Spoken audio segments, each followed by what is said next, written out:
Hello students, today we will discuss a chapter, very important chapter that you have already got in class 9 also, that is circles. So as we know that circle is a set of points or the locus of points which are equidistant from a fixed point, and that fixed point is called center of the circle. So about the circle, so many theorems and all this we have got already in class 9. Now in class 10 what you will get? We will get about the tangent, secant, a circle and a line.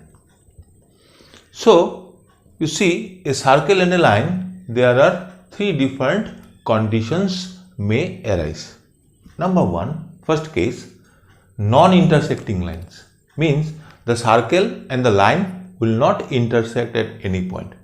You see here PQ is a line and O is the center of a circle, and these two are non-intersecting, not intersecting at any point.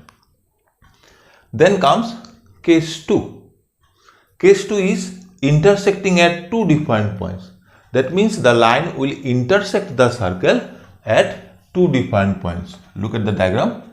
Here the line AB, this line is intersecting at two different points A and B. Suppose the line is L, it is intersecting the circle as two different points A and B. Then those type of lines which intersect the circle at two distinct points are called secant. Secant means the line which intersect a circle at two distinct points. This is the second case. Now third case.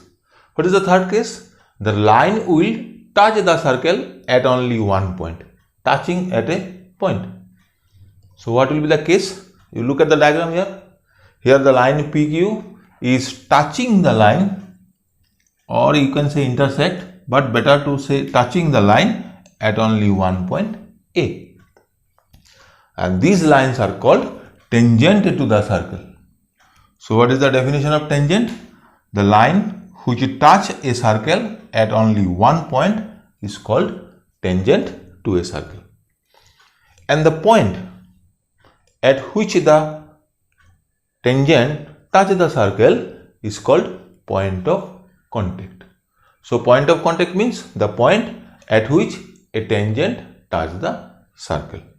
Okay, so these are the three basic points you have to remember here in this chapter. Number 1, secant, number 2, tangent, and number 3, point of contact. Now some multiple choice MCQ comes about all this. How many seconds can be drawn to a circle? Obviously there are infinite seconds you can draw. Infinite seconds you can draw, which will intersect the circles at two different points.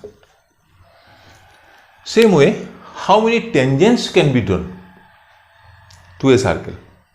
Here also same, infinite tangents can be drawn to a circle, and they may be parallel or may not be parallel also. Suppose this is a circle with center O, this is a tangent, this is also a tangent. So the tangents will touch the circle at only one point. In this way, infinite tangents you can draw to a circle. Then comes how many parallel tangents can be drawn to a circle. So to become parallel, one pair of parallel you can draw. That means they are parallel to each other. So in this way, pair of parallel lines, if it is asked how many pairs of parallel lines can be drawn, infinite. But how many parallel lines can be drawn? 2. Not more than that. 2 parallel tangents you can draw to a circle. Now you will discuss a theorem on tangent to a circle. So the theorem is, the tangent at any point to a circle is perpendicular to the radius drawn through the point of contact. means if you draw a radius up to the point of contact of any tangent, then this radius will be perpendicular to the tangent. So first of all, you have to draw a diagram. Draw a circle with center O. Here xy is a tangent at the point A. Therefore, OA is the radius. We have to show that OA is perpendicular to xy. That is written in the restatement. Let xy be a tangent to a circle. You can name the circle also COR at the point A. That means A is the point of contact. So OA is the radius. Now required to prove that OA is perpendicular to xy. So to prove this theorem, we require a construction. What is the construction? On the tangent xy, except the point A, we will consider a point B. Another point we can take B. You can give the name or any other name also. So here we are constructing a point B is taken on xy. You can add here also except the point A, and then those points are joined. OB is joined. Now as soon as you have joined OB and there is only one point of contact, a circle and a tangent. Tangent definition is it touches the circle at only one point, not more than one.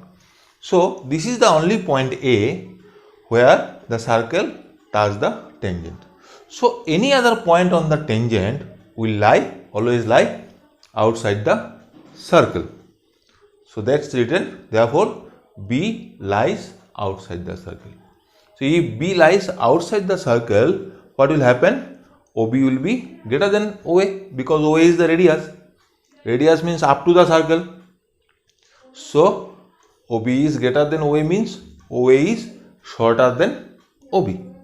Similarly, for any other point on the tangent except this point A, all the line segments will be greater than OA. That is, OA will be shorter than all the line segments. That is written, you see. Similarly, for any other point on xy except the point A, OA is shorter than the line segment. So what does it mean? It means OA is the shortest of all the line segments drawn from center to a tangent. So OA is perpendicular to xy. Why? Here you can put some reason also. Reason is that the perpendicular is the shortest line segment of all the line segments that can be drawn from a point to a line. From a point to a line, whatever the lines you can draw, infinite lines you can draw, the perpendicular is the shortest one. Clear? So that is the theorem. It is very easy.